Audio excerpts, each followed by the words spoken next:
or welcome back to my channel. If you're new here, my name is Kaylin. I'm a master's student at the University of Oxford studying history, and in the fall I'll begin my PhD in history and African American studies at Yale University.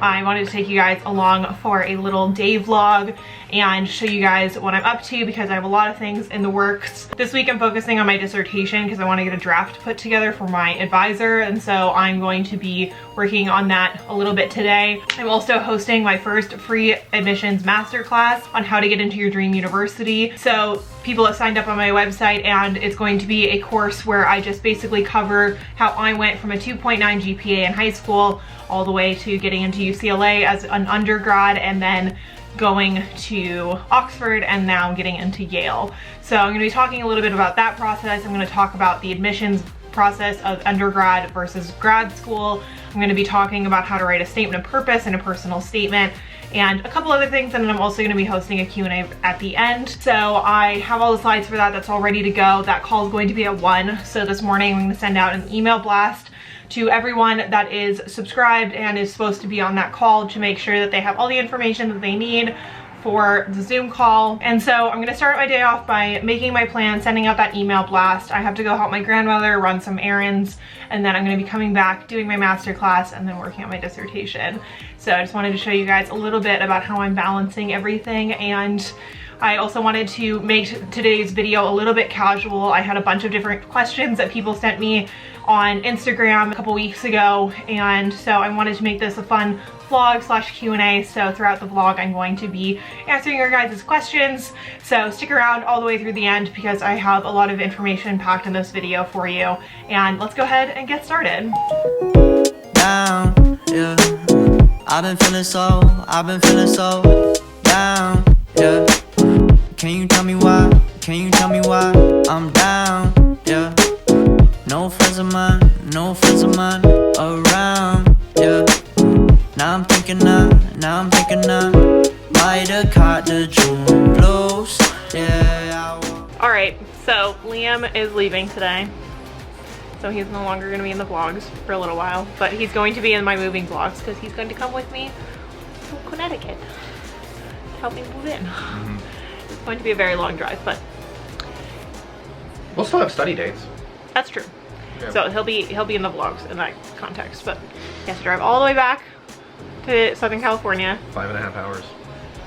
And I've got to go run errands with my grandmother. You have anything you want to say? Stay safe.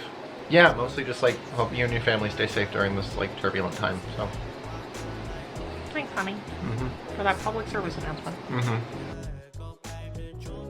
Alright, so I went out with my grandmother to run errands, and I'm back preparing for my masterclass, and I wanted to go ahead and drop in a question here. I got a question that said, what steps did you take to find an advisor that aligned with your research interests? So I get a lot of questions about finding supervisors or emailing potential advisors or mentors. The way that I found the people that I wanted to work with was honestly just by doing my own research and noticing who was in the footnotes. I wanted to look at slavery, slave law, gender, and so the literature that I was looking at was largely written by the people that I ended up applying to work with for my PhD.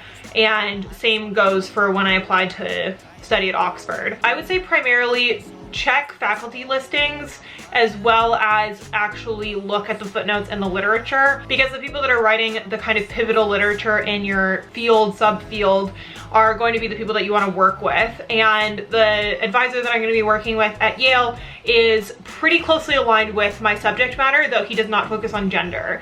So in a way that's good, because I didn't want to have just one advisor. I wanted to have a compilation of people in my corner. I wanted to make sure that I was going to be able to collaborate with a variety of academics. And that's something that was a priority for me when I was applying for PhDs. It may not be a priority for you. So ultimately you just need to decide what it is that is important to you. And this is something I talk about with my clients that are applying for graduate school, is aspects of the program that are going to be the most important to your success. And for me, I found, especially having my undergrad experience at UCLA where I got to collaborate with a lot of people, and then my experience at Oxford where I really didn't get to collaborate with a lot of people. I really only had one point of contact. I found that that was quite limiting, and so I wanted to make sure that in a PhD program I was going to have somebody that was focused on African American history. I wanted somebody that was going to be focused on African American women, even if it wasn't necessarily in the 17th century.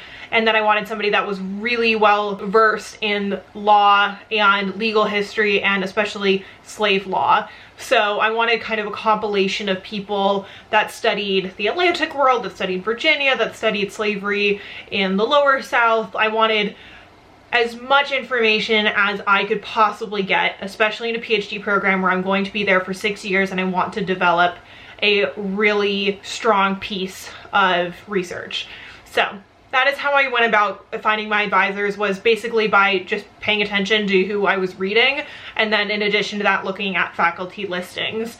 And that also helped steer me away from certain programs that I thought I wanted to apply to, but ultimately found that they were not going to have the advisors that I wanted to work with, and they weren't going to have the kind of support system that I was going to need. So I hope that that was helpful. Now I'm going to go ahead and prep for my call, and I'm really excited. I have 40 people that signed up for it, so I'm gonna see how many people actually log in. I'm excited because we're gonna be talking all about the admissions process and my services and how to write a statement of purpose and all of that. So if you guys want to get on the next free masterclass call, I'm gonna have a link down below to where you can sign up on my website, and it's completely free. It's just free information, and it's just a way for me to kind of connect with people that want more specific information that I can't really go into on YouTube as much. So if that's something you're interested in, that is something that I do offer. So I'm gonna go ahead and prep for the call, and I'll check in a minute. All right, so I just ended my masterclass, and that was wonderful. It was so great to be able to have all these participants, and I got a lot of questions at the end. And if you guys were there and you guys tuned in, thank you guys so much for being online, and thank you guys for your feedback. I got a couple people that said that they really appreciate my channel and the work that I'm doing, and I want to say how much I appreciate you guys as well. Ultimately, I started this channel because there was information that I didn't know when I was applying to these schools, and I want to be able to share what I've learned, and I am just really grateful that it's actually helping you guys and that you guys give me the feedback that you do. So I'm gonna go ahead and take a little bit of a break because I am quite warm in here. It is a very warm day out, and I'm gonna go take a little bit of a break, and then I'll come back and it's dissertation time. A few hours later, I changed outfits to be more comfortable, and now I am about to get to work on my dissertation. I'm gonna go ahead and get on the phone with Chloe so we can study together. I am just going to plan to cram tonight. I want to get as much of this dissertation done today as possible, and I just want to put my head into it and focus. So I am gonna go ahead and open up the document for my dissertation and see where we're at. And I just want to work on the historiography section of the dissertation. I'm sorry if you guys can hear the fan. I literally can't live without it right now. It's so hot. It's like 97 degrees outside, and my family does not keep the air conditioning on, so I'm melting. The historiography section is probably going to be the easiest section for me to write, just because I know the most about it already. I'm not gonna say it's not gonna be too difficult, because no matter what, writing for me is always a bit of a challenge. I get questions all the time about how to be a better writer, and I'm gonna be perfectly honest, I always am working to improve my own writing, and I always feel insecure about my writing, and I always feel like it's not good enough. So the way that I work on being a better writer is by reading historians that I really admire, their argument structures, how they organize their thoughts, how they maintain a concise argument, all of those things. I just think that reading really good writers, reading really good historians, helps me become a better historian, a better writer. Overall, that's kind of what I do. But I'm gonna go ahead and stop rambling because I just need to get to work.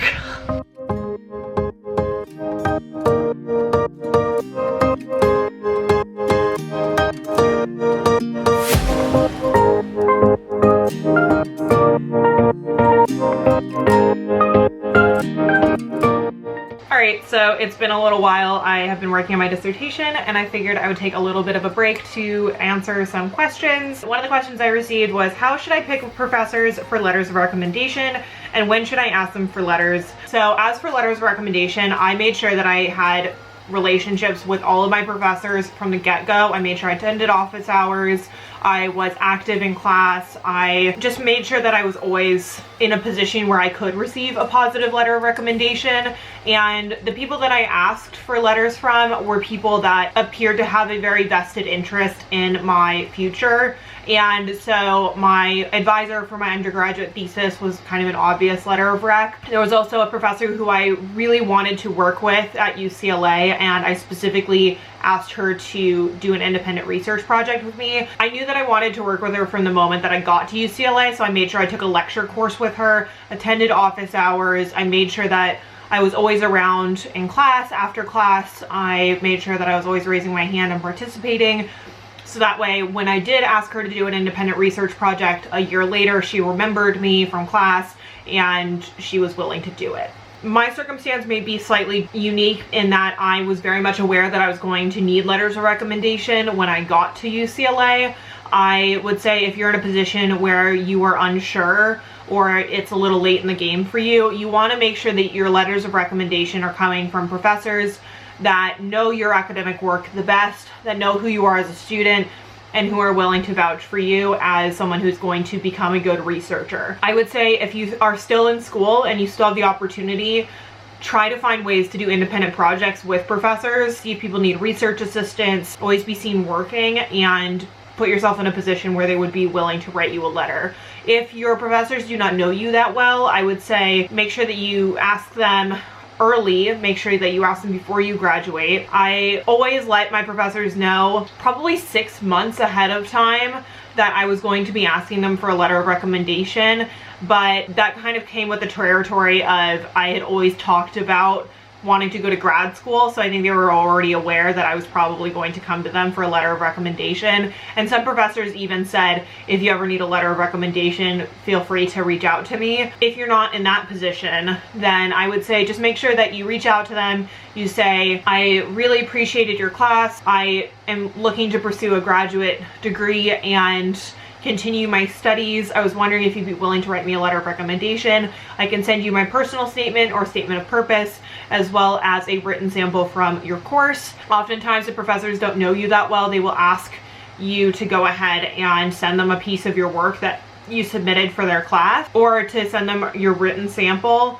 So just make sure that you have those things compiled and ready to go, because you don't want to make them wait. And also stay on top of it, be organized, make sure that you tell them the deadlines and all of that. And that's my recommendation on that front. Now I'm going to go ahead and get back into my dissertation. I'm currently mapping out a couple different court cases and trying to pull in the historical relevance. So there's a particular argument made in this one case about how they cannot uphold this particular law because in doing so, they are basically acting as the British would, and that they cannot be arguing against the crown and arguing against kind of unnatural law if the revolution is to go ahead, and that it's basically hypocritical. So I think that's kind of interesting, and that pulls it into historical relevance because they're using revolutionary sentiment in order to argue this one case in favor of freeing this enslaved woman. And there's more to it than that. This is just like a very, very basic overview of this particular case, but I just wanted to tell you guys a little bit about it while I'm going through the process. I'm going to get back to work and see what I can come up with.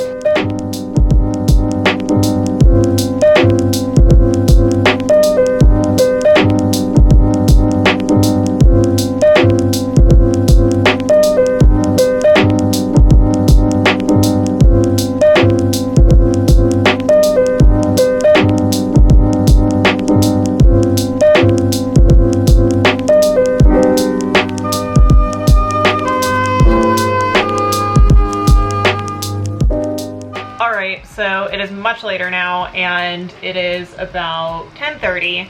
Chloe and I have been studying for a little while, and I'm probably going to be studying for quite a bit longer, but I wanted to go ahead and wrap up this video because I wanted to be able to start a vlog tomorrow. And I hope you guys enjoyed this one. It was a little bit more freeform and you guys got to get some Q&A in here. You got to see a little bit of my work on my dissertation. I have a introduction, or at least the beginnings of an introduction now, so I'm on the right track and I'm excited to finally get this draft put together, and I just want to get it done this week. So if you guys want to see my progress through the next week, I am going to be working very heavily on my dissertation and kind of pull back on studying for the LSAT, so that way I can really focus on it. But if you guys enjoyed this video, please give it a thumbs up, and if you guys are not yet subscribed, then go ahead and hit that subscribe button, because there's going to be a lot of content coming your way. If you guys have any video suggestions or any comments, then please leave them down below. If you guys have any questions that you would like me to answer in any of my vlogs, then please leave a comment down below or shoot me a DM on Instagram. And if you guys are interested in joining one of the free masterclass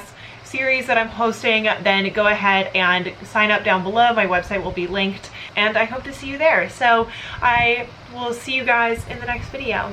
Bye everyone. He started with hello on a summer afternoon. I lost myself and everybody else when I found you.